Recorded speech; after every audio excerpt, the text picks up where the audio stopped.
Hello dear student, स्वागत है आप सभी का आपके अपने इस ब्यूटीफुल से चैनल में। आज अपन पढ़ेंगे बेसिक मैथमेटिक्स का लेक्चर नंबर 2। अपन जो है बेसिक मैथमेटिक्स में अलजेब्रा डिस्कस कर रहे थे और उसमें अपन ने दो सेक्शन हमारे कवर करे थे बच्चों। दो पार्ट अपन ने कवर करे थे, एक तो क्वाड्रेटिक इक्वेशन और एक उसके अलावा अपन ने पढ़ लिया था बच्चों बाइनोमियल थ्योरम। और आज अपन पढ़ेंगे बच्चों लॉगरिथम, है ना। कुछ लॉगरिथम की बातें अपन यहाँ पर करने वाले हैं। तो सी पार्ट आप देखिए, लॉगरिथम, ये भी बड़ा इंपॉर्टेंट पार्ट है, यानी लॉग से रिलेटेड कुछ बातें हम यहाँ पर करेंगे। ये सी पॉइंट हो गया, क्लियर। ए हमारा क्या था बच्चों, क्वाड्रेटिक इक्वेशन। बी हमारा था बाइनोमियल थ्योरम और सी हमारा है लॉगरिथम। अब लॉगरिथम को इंग्लिश में कहते हैं लघु गणक। क्या कहते हैं बच्चों, सॉरी हिंदी में कहते हैं लघु गणक। ओके, ध्यान से समझना। अब लॉगरिथम में पूरे लेटर्स काम में ना लेकर के केवल ये लॉग जो है स्टार्टिंग वाला LOG, लोजी नहीं बच्चों, इसको क्या पढ़ते हैं, लॉग पढ़ते हैं। तो ये लॉग काम में लेते हुए कई फॉर्मूले यहाँ पर बनाए जाते हैं, उनको ध्यान में रखा जाता है और इनको अप्लाई करते हुए फिजिक्स के कुछ न्यूमेरिकल्स भी सोल्व किए जाते हैं। तो क्यों ना हम यहाँ पर फर्स्ट फॉर्मूले से स्टार्ट करें। तो पहला फॉर्मूला मैंने लिखा, जैसे मान लीजिए m और एक n, दो क्वांटिटी है, दो कोई फिजिकल क्वांटिटी है और वो लोग में इस तरह से है, log m इंटू n, इस प्रकार से है बच्चों। बात समझना, log m इंटू n, तो इसको मैं लिख सकता हूं log m plus log n। बात क्लियर हो गई। अभी एक पॉइंट और है जो मिस कर रहा हूं जान करके, अभी वापस बैक आऊंगा इसी में समझाने के लिए। मान लीजिए दो क्वांटिटी ऐसे डिवाइड में है m अपॉन n, ठीक है। तो फिर इसको लिखा जाता है प्यारे बच्चों log m minus log n, तो माइनस कर दिया जाता है। इसी प्रकार से अगर मैं कहूं कि log m की पावर n, यानी m की पावर n कह दो या फिर n की पावर m कह दो, फॉर्मूला उसके हिसाब से ही सेट हो जाता है। तो यहां पर बच्चों जो पावर होती है उसको आगे ले लिया जाता है और फिर इसको सिंप्लीफाई करके लिख दिया जाता है n आगे आ गया, बाकी as it is log m। इस तरह से ये सोल्व कर दिया जाता है, ठीक है। अब बात करें बच्चों आगे अपन आगे के टॉपिक की, तो देखना क्या होता है। कुछ वैल्यूज हैं जो भी हमें ध्यान रखनी होती हैं, वो वैल्यूज मैं आपको लिख करके बता देता हूं। तो देखो मेरी बात समझना, log 2 की वैल्यू, अब केवल log 2 की वैल्यू लिखनी है। तो डायरेक्ट हमारे फिजिक्स में न्यूमेरिकल में डायरेक्ट काम में लेनी होती है, बट बच्चों अब log 2 लिखने के लिए मुझे यहाँ पर log के साथ इसका लगाना पड़ेगा बेस। अब ये बेस क्या चीज होता है, log के पैरों में एक क्वांटिटी लिखी जाती है। वो क्वांटिटी क्या हो सकती है सर, वो e हो सकती है जनरली। अब बच्चों ये e क्या चीज है, आगे चल के इसकी और जानकारी मिलेगी। अभी नाम याद रख लो, एक्सपोनेंशियल। एक्सपोनेंशियल फैक्टर क्या है बच्चों, ये एक्सपोनेंशियल फैक्टर, ये कांस्टेंट फैक्टर है जिसकी वैल्यू कितनी ली जाती है, 2.3 ली जाती है, क्लियर, सॉरी 2.7 ली जाती है। अब यहां पर log 2 की वैल्यू जो है सर बेस पर लिखनी है किसी पर। आप कहते हो एक बेस e हो सकता है और एक बेस कोई भी नंबर हो सकता है 10। जनरली हमारे जो बेस आएगा वो कितना आएगा, 10 आएगा। तो log, अब देखो यहां पर लिख दिया मैंने log 2 बेस 10 की जो वैल्यू होती है वो डायरेक्ट याद रखो 0.3010, क्लियर। इसी तरह से एक और जो हमारे काम आ सकती है वो मैं बता देता हूं, log 3 ऑफ बेस 10।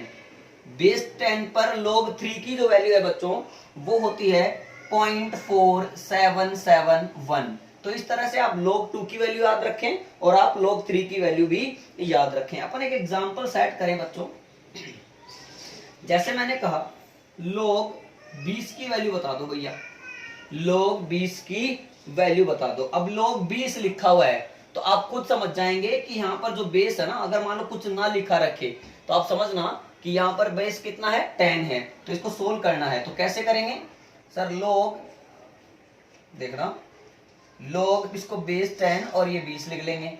अब इस 20 को कैसे सोल्व करेंगे जरा मेरे को आप बताइए। सर इसको सोल्व ऐसे करेंगे, देखो मैं आगे यहीं पे लिख देता हूं log, या नीचे लिख देते हैं log बेस 10, इसको क्या लिख सकता हूं 10 इंटू 2, 20 को, अब बच्चों log a इंटू बी या log m into n, log m plus log n, तो log base 10 plus log base 10 2, हाँ या ना। अब यहां से क्या निकल के आया आंसर, सर ये आंसर निकल के आएगा log ऑफ 20 या log 10 20 की वैल्यू आ रही है हमारे पास। जब बेस सेम हो और ये सामने ये क्वांटिटी यहां पर जो लिखी है वो सेम हो, दोनों चीजें सेम हो, तो आंसर होगा 1 प्लस। अब log बेस 10 पर 2 की वैल्यू कितनी थी 0.3010, तो आंसर कितना आएगा 1.3010। आया समझ में। इस तरह से ये log का हमारे यहाँ पर रोल रहेगा। बात क्लियर हो रही है क्या, क्लियर है। इसी प्रकार से अगर मैं एक और एग्जांपल ले लूं, log बेस 2 पर 4 की वैल्यू ले लूं बच्चों, कैसे सोल्व करोगे बताना। सर 2 है, इसको लिखूंगा 2 इंटू 2, समझदार है अपन, या फिर ऐसे लिख लो ज्यादा अच्छा है, क्या 2 की पावर 2, ये लो तो भी सही हो जाएगा। क्योंकि हमें पता है कि log सर बेस 2 पर आपने 2 की वैल्यू नहीं लिखवा रखी, आपने log 2 की वैल्यू कितने बेस पर लिखाई है 10 पर। अब ध्यान से देखो m की पावर n का फॉर्मूला लगा लो, n आगे आ गया यानी 2 आगे आ गया, log 2 बेस 2 और ये भी 2। अब मैंने कहा ये दोनों सेम हो जाए तो कितना बना देना है 1 बना देना है, तो आंसर कितना आया बच्चों 2 आया। आया समझ में। इस तरह से कुछ एग्जांपल्स हमारे पास हैं। अब मैं नेचुरल लॉग की बात करूं बच्चों, तो नेचुरल लॉग जो है वो किस तरह से लिखना है हम लोगों को। नेचुरल लॉग जो मैं कह रहा था कि बेस 10 पर लिखा जाता है, सॉरी बेस ई पर लिखा जाता है, तो log base e x is equal to, अब हम जो है बेस ई वाले log को बेस 10 में कन्वर्ट करके सोल्व कर लेंगे। तो मैंने इसको log बेस 10 में कन्वर्ट करने के लिए क्या करना होगा, 2.303 से मल्टीप्लाई करना होगा और लिख देंगे log base 10 x, where e is equal to, क्या बोला था मैंने आपको, एक्सपोनेंशियल फैक्टर, एक्सपोनेंशियल फैक्टर। अच्छा बच्चों इसको हिंदी में क्या बोलते हैं, चरघातांकीय, चरघातांकीय फलन। ओके, इसकी जो वैल्यू होती है बच्चों वो मैंने आपको अभी अभी कितने बताई थी, 2.7 होती है, 2.7 होती है। फटाफट से इतना नोट कर लें फिर आगे बढ़ते हैं।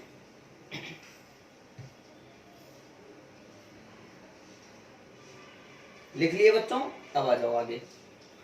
इतना हो गया आपके पास में, और देखते हैं, ठीक है। आओ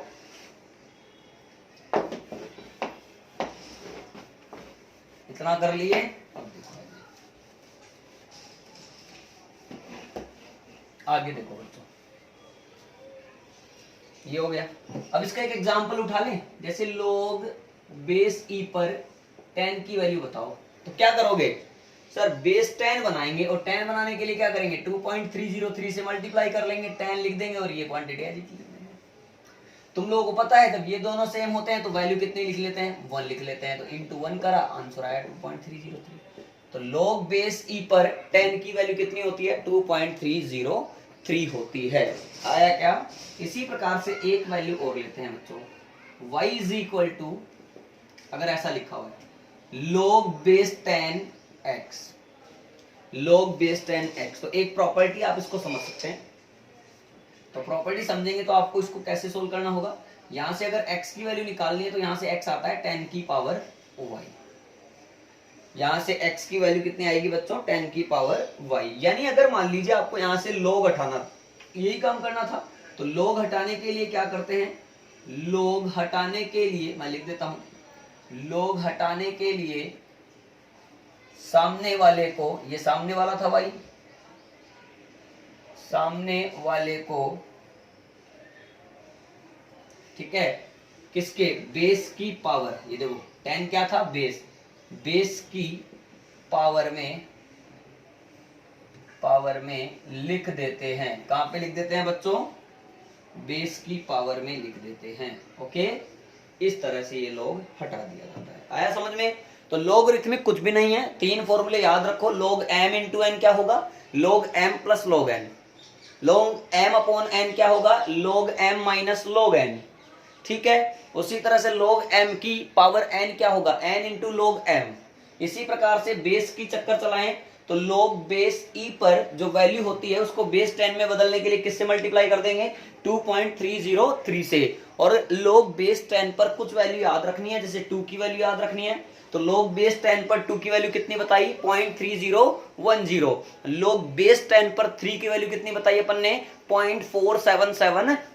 क्लियर है। इसी तरह से एक एग्जांपल ये वाला उठा लिया, y बराबर log 10x, यहां से अगर log उठाना है तो जो सामने वाली क्वांटिटी है उसको बेस की पावर में चिपका दिया जाता है, और चिपकाना हमें अच्छे से आना चाहिए। ओके, अच्छा बच्चों अब आगे बढ़ते हैं।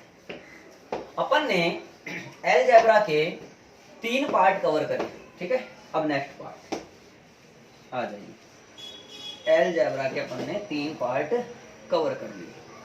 अब आप नेक्स्ट पार्ट देखो। नेक्स्ट पार्ट इसका है सीक्वेंस, यानी D part. Sequence and series, कुछ भी कह दो या सीरीज कह दो, समझ रहे हो बात को। आ जाइए समझते हैं तो बात को। जैसे इसमें पहला फॉर्मूला देखो आप, ठीक है। पहला फॉर्मूला हमारा रहेगा, जो 10th के फॉर्मूले वही लिखूंगा, sum of first n natural numbers,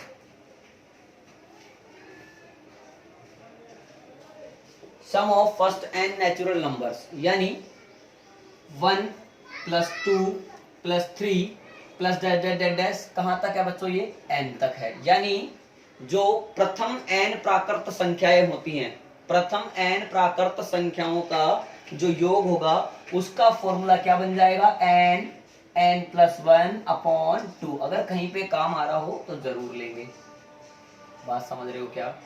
second part मैंने इनके स्क्वायर की बात कर ली, तो सम ऑफ स्क्वायर ऑफ, ठीक है, फर्स्ट n नेचुरल नंबर्स, ठीक बच्चों। यानी प्रथम n प्राकृत संख्याओं के वर्गों का योग, यानी 1 का स्क्वायर, 2 का स्क्वायर, 3 का स्क्वायर, डेड कहां तक बच्चों, n स्क्वायर, ठीक है। अब इसको कैसे सोल्व करते हैं, इसका क्या आंसर आता है, n + 1 2n + 1/6, इस तरह से ये आता है। तो ये फॉर्मूले याद रखने हैं बच्चों, बिल्कुल बेसिक चर्चाएं। Third point, sum of cubes of first n natural numbers, ठीक है। क्यूब करोगे 1 cube, 2 cube, 3 cube plus dash n cube is equal to, इसको कुछ नहीं करना बच्चों, ऊपर वाले जो था n × n + 1/2 का होल स्क्वायर, इस तरह से इसको कर लेंगे, ये आंसर ये आ जाएगा। ध्यान रखने वाली बात यह है कि इन सभी तीनों फॉर्मूले में, ये ऐसे कह सकते हो, तीनों फॉर्मूले तभी अप्लाई कर सकते हैं जब सीरीज कहां से स्टार्ट हो रही हो, 1 से स्टार्ट हो रही हो। आप देख सकते हैं तीनों फॉर्मूले कब एप्लीकेबल होंगे, जब सीरीज कहां से स्टार्ट हो बच्चों, 1 से स्टार्ट हो, ठीक है। तो टू अप्लाई, मैं लिख ले रहा हूं, to apply these formula series या सीक्वेंस, कुछ भी लिख लो, सीक्वेंस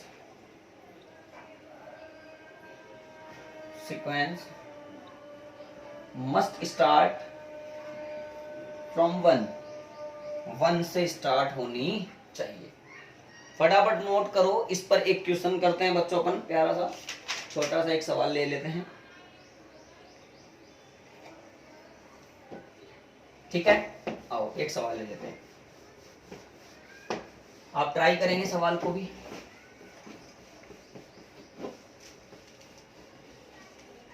ठीक है बच्चों। आइए सवाल जो है वो ये है, क्वेश्चन है 51 स्क्वायर, 52 स्क्वायर, ब्रैकेट यूज कर लेते हैं, 53 स्क्वायर प्लस डैश प्लस 100 का स्क्वायर की वैल्यू बताओ। 51 स्क्वायर, 52 स्क्वायर, 53 स्क्वायर, कहां तक जा रहा है बच्चों, 100 तक जा रहा है। क्लियर। तो आंसर कैसे लिखेंगे आप ध्यान से देखो। सर हमें जो पता है वो सीक्वेंस 1 से स्टार्ट होती है, बिल्कुल प्यारे बच्चों ऐसा ही है, ठीक है। लेकिन ये तो पूछ रहा है 51 से 100 तक का, केवल हम 1 से 100 ले सकते हैं, तो ठीक है। तो क्या कर सकता हूं मैं, देखना 1 का स्क्वायर 2 का स्क्वायर, 3 का square plus dash dash dash dash 100 का स्क्वायर। लेकिन हमें ये नहीं लेना, हमें तो 51 से 100 तक लेना है। तो सर फिर 1 से लेकर के 50 तक का जो है वो इसमें से निकाल दिया जाए, हाँ या ना? यानी इसको अलग सोल्व कर लिया जाए, फिर माइनस यहां लिख दिया जाए 1 का स्क्वायर, 2 का स्क्वायर, 3 का स्क्वायर प्लस डैश करके 50 का स्क्वायर। अब ध्यान से देखो, 1 से 100 तक का पहले सोल्व करा, 1 से 100 तक का करके उसमें से कितना निकाल दिया, 1 से 50 तक का निकाल दिया, तो बचा क्या, 51 से 100 तक बचा। अब इसको सोल्व करना है तो n इंटू, अब n कितना है 100, तो 100 n इंटू n प्लस 1 यानी 100 प्लस 1 101, 2n प्लस 1 तो 2 इंटू n यानी 2 इंटू 100 कितना हो गया 200 प्लस 1 यानी 201 अपॉन 6 माइनस n कितना है 50, n plus 1 51, 2n plus 1 101 upon 6। इसको सोल्व कर लिया जाएगा, आंसर मिल जाएगा। आया समझ में बच्चों? इस तरह से आपको ये 3 सीक्वेंस पर बेस्ड कुछ न्यूमेरिकल फिजिक्स में भी करने पड़ सकते हैं। क्लियर? आइए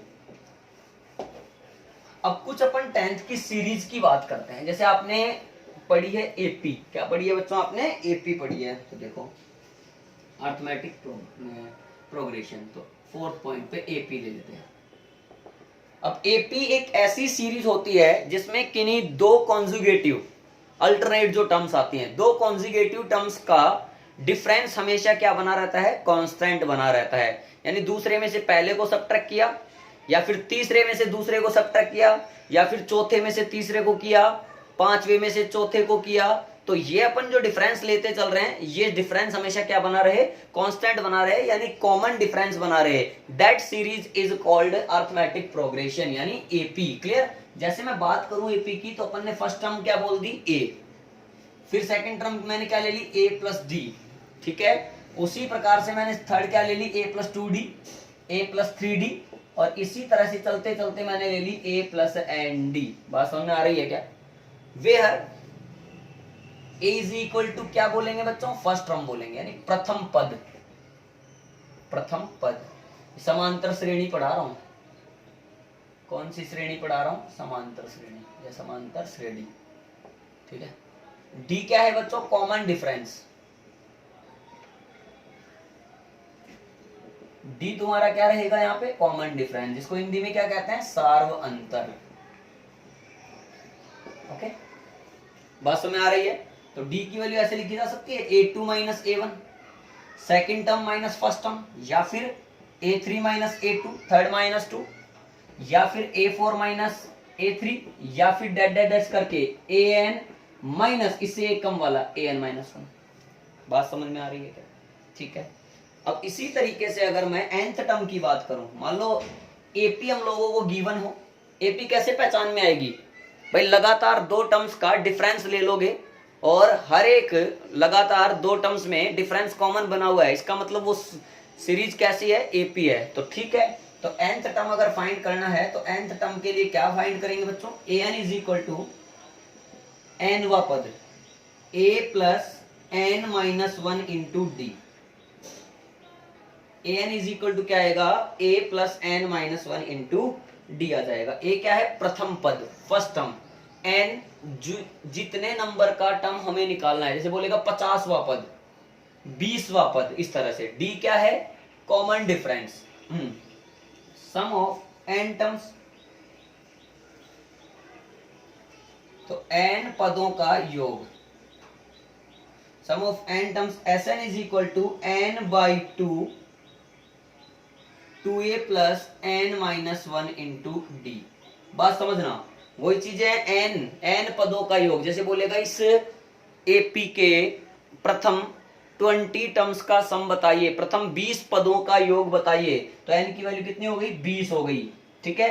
a उस पर्टिकुलर सीरीज में, एपी में जो फर्स्ट टर्म होगी वो a कहलाएगी, d क्या होगा उस सीरीज के लिए, कॉमन डिफरेंस होगा। क्लियर? इतना लिख लो, फिर एक सवाल भी यहाँ पर लगे है तो कर लिया जाए, एक सवाल यहाँ पे कर लिया जाए बच्चों। आइए, क्वेश्चन है जैसे 100, 95, 90 ऐसे चल रहा है, ठीक है। इसमें पूछा जा रहा है, एक तो हम लोगों को बता दो बच्चों A50 यानी 50वां पद क्या होगा ऐसे चलते चलते, 100, 95, 90 है ना, फिर यहाँ पे आएगा कितना 85, तो 50वां पद बता दो और 40 पदों का योग बता दो, 40 पदों का सम बता दो S। ठीक, कैसे सोल्व करेंगे? A50 क्या आएगा? A प्लस यानी 100 प्लस, देखो A plus 100 plus n minus n बोले तो 50 माइनस 1 यानी 49 इंटू डी, डी कितना है 95 माइनस 100 यानी माइनस का 5। इसको सोल्व कर लिया, आंसर आ जाएगा। समझ में आई बात? इसी तरीके से बच्चों नेक्स्ट अपन लेंगे S40, वो क्या आएगा n/2, तो n अब कितना है 40, तो 40/2, ठीक है 2a, a कितना है 100 तो 200 हो गया, प्लस n-1 यानी 40 माइनस 1 यानी 39 इंटू डी, डी कितना है बच्चों माइनस का 5। इसको सोल्व कर लेंगे, आया समझ में? फॉर्मूला बेस्ड है। सीरीज पहचानी पहले, 95 और 100 का अंतर यानी 95 और 100 का डिफरेंस कितना 5, 90 का और 95 का डिफरेंस कितना 5 है। इसका मतलब पक्की बात है ये क्या है बच्चों एपी है, और अगर एपी है और इसमें हमें कोई से भी जैसे 50वां पद पूछ रहा है तो फॉर्मूला लगाया और हमारे पास आ गया, 40 पदों का योग पूछ रहा है हमने फॉर्मूला यूज करा, सीधा आंसर आ गया। क्लियर है? इस तरह से आंसर निकाला जा सकता है। नेक्स्ट है हमारे पास जीपी, इसको उतारो पहले फटाफट।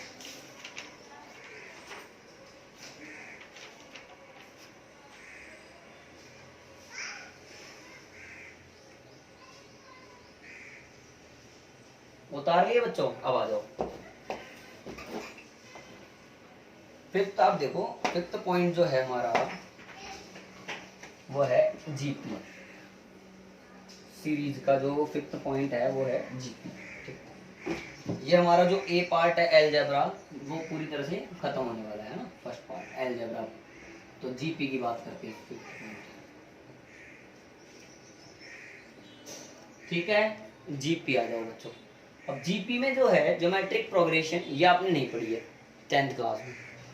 जैसे एपी में तो क्या होता है कि नहीं, दो टर्म्स का जो दो टर्म्स चलती रहती है कॉन्जुगेटिव टर्म्स, उनका डिफरेंस सेम बना होता है। यहां पर हमेशा रेशियो सेम बना रहेगा। क्या सेम बना रहेगा बच्चों? रेशियो यानी अनुपात सेम बना रहेगा, जिसे कहेंगे कॉमन रेशियो। हिंदी में कहेंगे सार्व अनुपात, वहां पर कहते थे कॉमन डिफरेंस, सार्व अंतर, यहां कहेंगे कॉमन रेशियो, सार्व अनुपात। क्लियर है? अब यहां पर फॉर्मूले जो है वो किस तरह से यूज करने वो मैं आपको समझाऊंगा। पहले देखो ए सीरीज कैसी रहेगी, ए r square A r cube dash dash dash A R की पावर एन। बात समझना, ए आर अपॉन ए क्या बचेगा, ध्यान से देखो, ए आर अपॉन ए से कैंसिल, क्या बचा r, a r square upon a r, बच्चों ए से ए कैंसिल, एक आर से एक आर कैंसिल, क्या बचा आर। इसको इसमें करो, a r cube upon a r square cancel, r square से आर स्क्वायर कैंसिल, लेकिन फिर भी क्या बचा आर बचा। इसका मतलब हर जगह देख रहे हो दो कॉन्जुगेटिव टर्म्स का रेशियो देख रहे हो तो वो क्या बना हुआ है, कांस्टेंट बना हुआ है। इसलिए ये सीरीज क्या कहलाएगी, जीपी कहलाएगी, गुणोत्तर श्रेणी कहलाएगी, गुणोत्तर। क्लियर? अब बात समझना, यहां पर वही बात, ए क्या बोलेंगे, ए इज फर्स्ट टर्म, ठीक है, और आर इज कॉमन रेशियो। ठीक है, इसको हिंदी में क्या बोलेंगे बच्चों, सार्व अनुपात।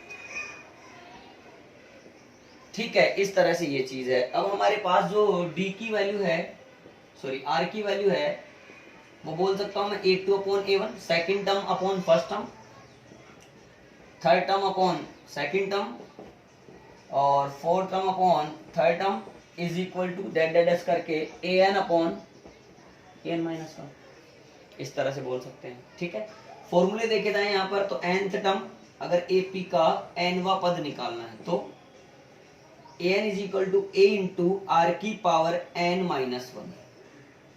आर की पावर में क्या लिख लेंगे बच्चों, n माइनस 1 लिख लेंगे। क्लियर?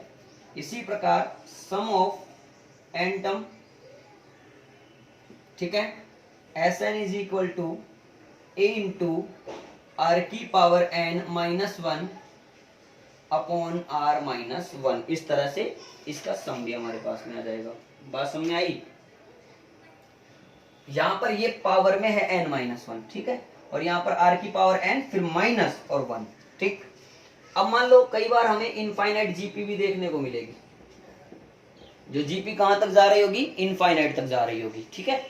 उसके लिए सम कैसे लिखते हैं, एस इंफिनिटी अनंत पदों का योग a/1 माइनस r, बस इतना लिखना है, यही हमारे ज्यादा काम आता रहता है। फटाफट नोट करो, फिर एक सवाल करते हैं इस पर भी। हो गया, आओ एक सवाल देख लेते हैं बच्चों इस पर, एक सवाल देख लेते हैं इस पर। एक सवाल ये है, जैसे मैंने एग्जांपल लिया 256, 128, 64, 32 और ये कहां तक जा रहा है बच्चों, अनंत तक जा रहा है। क्लियर है। अब बात ऐसी है कि यहाँ पर एस इंफिनिटी हम लोगों को फाइंड करना है, तो सॉल्यूशन में क्या कहोगे, ए की वैल्यू कितनी है, 256 है। आर देखना जरा जीपी है क्या, सर 128 में है, 256 को करा 1/2, 64 में 128 को डिवाइड करा तो 1/2, तो कुल मिलाकर के आंसर आर की वैल्यू 1/2। एस इंफिनिटी क्या होगा, a/1 माइनस आर, 256/1 माइनस 1/2, तो 256/1/2, तो 256 इंटू 2 500। आया समझ में, इस तरह से ये भी सोल्व हो जाएगा। फटाफट इस सवाल को